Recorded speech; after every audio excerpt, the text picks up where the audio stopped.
Hello friends, welcome back to Noa Bio. So आज हम लोग देखेंगे new topic which is history of microbiology. So आगे बढ़ने से पहले मेक श्योर आप हमारे चैनल को सब्सक्राइब कर रहे हैं एंड अगर आपको ये वीडियो पसंद आ रहा है तो फिर ये वीडियो को लाइक ज़रूर कीजिएगा। So let's just start with the video. तो पहले तो मतलब it is known that around 200 years back जो माइक्रोबायोलॉजी है या फिर माइक्रो ऑर्गेनिजम्स है वो हमें पता चले, but there are some facts which says that mycobacterium tuberculosis का डीएनए है ना वो ओल्ड 3000 ईयर्स ओल्ड ममीज़ में पाया जाता है। Okay, so you do the maths accordingly which is very interesting to know because जो बैक्टीरिया है वो हमारे इन शॉर्ट हो गए ancestors because they were the first living cell on the earth according to the maths. Okay, so this is just to go through around the gist of history of microbiology. So now we'll see development. So जैसे जैसे microorganisms develop होते गए वैसे वैसे there were scientists who were keen to know more about them. Okay, some मतलब कुछ लोगों ने कुछ क्लेम किया कि ऐसा है वैसा है। Okay, so let's start with the first which is Robert Hooke. तो फिर जो रॉबर्ट हुक है उन्होंने क्या बोला कि लाइफ का जो स्मॉलेस्ट स्ट्रक्चरल यूनिट है ना वो it is in the form of little boxes और we can also call them as cells. He also proposed a cell theory in which he said that all living things are composed of cells, which is so true because हमें अभी पता है कि living thing बनाने के लिए we need cells so that they can come together. Okay, so we'll see next कि Robert Hooke ने और क्या किया। तो बेसिकली उन्होंने है ना माइक्रोस्कोप में ऑब्जर्व किया माइक्रो ऑर्गेनिजम्स को। So what he observe that there were some large cells but एक प्रॉब्लम थी उसमें, that is it lacked resolution. जैसे हम लोग मतलब 10x 45x या फिर 100x देखते हैं ना अपने माइक्रोस्कोप में रहता है, वो रेजोल्यूशन वो डिफ्रेंसिएशन नहीं था। That was one main problem in his microscope. Then we'll see Anton Leeuwenhoek. What he studied is very important and very interesting because he was the first person to observe bacteria or live microorganisms through magnifying lens of more than 400 microscopes, which is very interesting to know. Okay, so अभी तब के time he used to call them as animalcules. Okay, और ये जो एनिमलक्यूल्स है ना इसके बारे में ना he wrote it to royal society of London. Okay, and made some detailed drawings about them because अभी के टाइम तो फोटो मतलब कैमरा वगैरह नहीं था ना। जैसे हम लोग अभी के टाइम सैम्पल्स जमा करते हैं वैसे ही used various sources to observe organisms और their एनिमलक्यूल्स।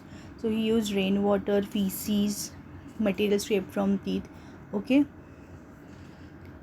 so he also basically this showed great interest in small living creatures. मतलब बाकी लोगों को भी इंटरेस्ट आ गया इसके वजह से.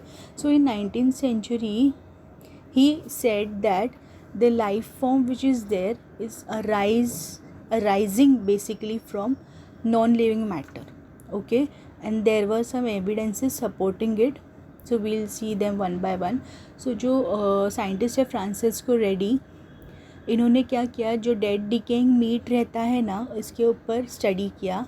Okay, and he said that जो भी उसके ऊपर जो मैगेट्स बैठते हैं ना it does not arise spontaneously. Okay, so he used 3 jars, jar A, jar B and jar C. Okay, so first of all उन्होंने एक जार में डेड या डिकेइंग मीट लिया एंड उसमें उन्होंने देखा कि वो जो डिकेइंग मीट है उसके ऊपर एग्स बैठ रहे हैं and then there is formation of larva.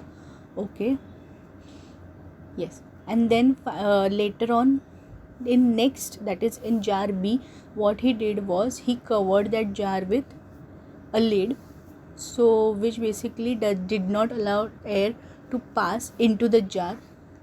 Hence eggs ही नहीं थे, जो मीट है उसके ऊपर एग्स ही नहीं थे. Hence there was no larva formation. And in C he used a mesh network. Okay, gauze type thing use किया इधर भी एग्स नहीं थे because the thing was covered, the jar was covered. So this was basically his very important experiment. Okay, सब अभी यहाँ से क्या पता चलता है कि जो मैगेट्स है ना, they basically appear only when eggs are allowed on the meat. Eggs were allowed on the meat. Okay, so अभी हम लोग देखते हैं कि जो जॉन नीधम है, ओके, यहाँ पे एनी डाउट?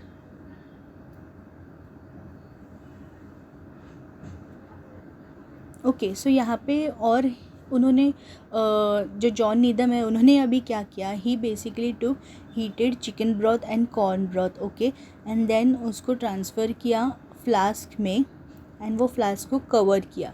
अभी फ्लास्क में ट्रांसफ़र करने के बाद उन्होंने फ्लास्क को कवर किया. Hence he observe that microbes grew. So what he claimed is that microbes are developing from liquid. Okay, so अलग अलग साइंटिस्ट हैं, इन्होंने अलग अलग क्लेम करना स्टार्ट किया उनके एक्सपेरिमेंट के बेसिस पे. Then there was Lazzaro Spallanzani. What he suggested that जो भी माइक्रो ऑर्गेनिजम्स हैं ना वहाँ पे, they might have entered after boiling. ऐसा भी हो सकता है कि फ्लास्क ओपन था ना बॉईल करने के बाद, तो उसके बाद ढक्कन रखा गया, हैंस उसके मतलब बाद में आ गए रहेंगे. तो he did this experiment where in he took nutrients in one flask and then sealed it. And then उसके बाद वो सील्ड जो फ्लास्क है ना उसको हीट किया. तो what he observe that there was no microorganisms. ठीक है, बिकॉज वो जो फ्लास्क है वो सील्ड था, वो अंदर का जो पार्ट है वो पूरा स्टेराइल था, फ्री ऑफ माइक्रो ऑर्गेनिजम्स था. ओके, सो यहाँ पे जो लज़ारो स्पलेंज़ानी है, इन्होंने क्या क्लेम किया, he said that there is some kind of vital force, okay, which is necessary for spontaneous generation. And ये जो वाइटल फोर्स है ना is or was destroyed by heat. Hence it kept bacteria out of the flask. Okay, तो इनका claim ये था कि कुछ वाइटल फोर्स नेसेसरी है for spontaneous generation. Then there was Rudolf Virchow. उन्होंने एक बहुत इम्पॉर्टेंट क्लेम किया ऑन बायोजेनेसिस. तो बायोजेनेसिस बहुत इम्पॉर्टेंट है एंड यही है basic principle which is used on cells. Okay, so what is that? Biogenesis is basically living cells can arise from pre existing living cells. Okay, तो जैसे हमें मतलब कुछ साइंटिस्ट ने पहले बताया कि नॉन लिविंग थिंग्स से, नॉन लिविंग मैटर से अराइज हो सकते हैं, तो यहाँ पे बायोजेनेसिस इन्होंने क्लेम करने के बाद it was clear that living things can arise from pre existing living organism. So then there was Louis Pasteur. इन्होंने एक डेमोन्स्ट्रेशन किया wherein he said that microbes present in air contaminates sterile solution. Okay, so for that what he did was he took a short neck flask. Okay, तो ये मैंने short neck flask लिया and then उन्होंने beef broth लिया उसमें and उसको है ना सील, उसको है ना दो फ्लास्क लिए. तो एक जो फ्लास्क है उसको सील किया एंड दूसरे फ्लास्क को ऐसे ही मतलब छोड़ दिया ओपन इन एयर. ठीक है, तो जो सील्ड था ना it was free of micro organisms. Okay, because it was sterile.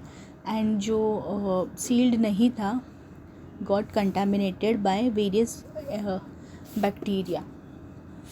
Okay, so उन्होंने नेक्स्ट एक और एक्सपेरिमेंट किया wherein he took a broth, okay, in an open ended long neck flask.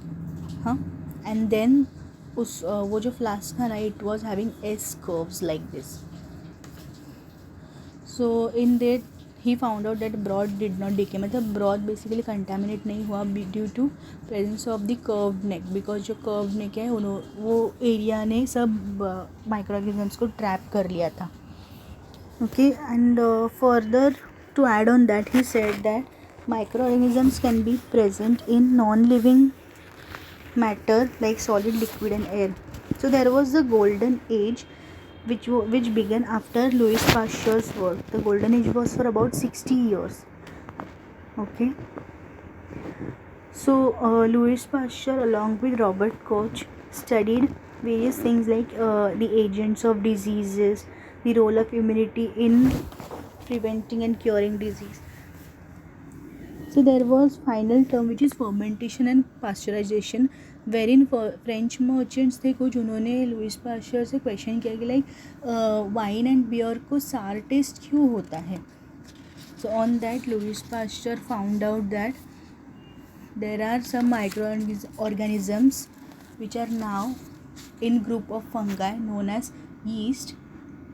ये प्रेजेंट होते हैं वाइन एंड बियर में, which converts sugar into alcohol. ये जो शुगर है ये फ्रूट शुगर होता है, मतलब वाइन में सपोज ग्रेप्स होते हैं तो फिर ग्रेप्स में जो शुगर होता है वो कन्वर्ट होता है अल्कोहल में इन प्रेजेंस ऑफ दिस यीस्ट. हाँ, एंड यहाँ पे एयर एब्सेंस होता है, मतलब ऑक्सीजन कुछ भी नहीं रहता है, and then this process is known as fermentation. Okay, so अभी सपोज एब्सेंस ऑफ एयर है तो फिर ये प्रोसेस को फर्मेंटेशन बोलते हैं. अभी सपोज एयर प्रेजेंट रहेगा तो फिर अल्कोहल का फर्दर कन्वर्जन होगा into vinegar in presence of other bacteria. Okay, तो अब मतलब हमें तो wine and beer which is basically alcohol product, we want that product. Hence to stop the bacteria from contaminating the alcohol and converting it into vinegar, there need to be some solution. Okay, so Louis Pasteur studied on that, and after his many years of research he found out one solution wherein he said that heat can be used, okay, to kill bacteria. तो suppose ये जो bacteria है which is in presence of air converting alcohol into vinegar, okay, it can be killed by heating, and this process is known as pasteurization. तो pasteurisation अभी हम लोग जैसे use करते हैं अलग अलग थिंग्स में, लाइक मिल्क को पास्चराइज करने में, मिल्क एंड मिल्क प्रोडक्ट्स को पास्चराइज करने में, या फिर मिल्क प्रोडक्ट्स बनाते हैं, तो वैसे वाइन को भी हम लोग पास्चराइज करते हैं, बियर को भी पास्चराइज करते हैं. So yeah that was it for the video. Thank you for watching. Do subscribe to our channel.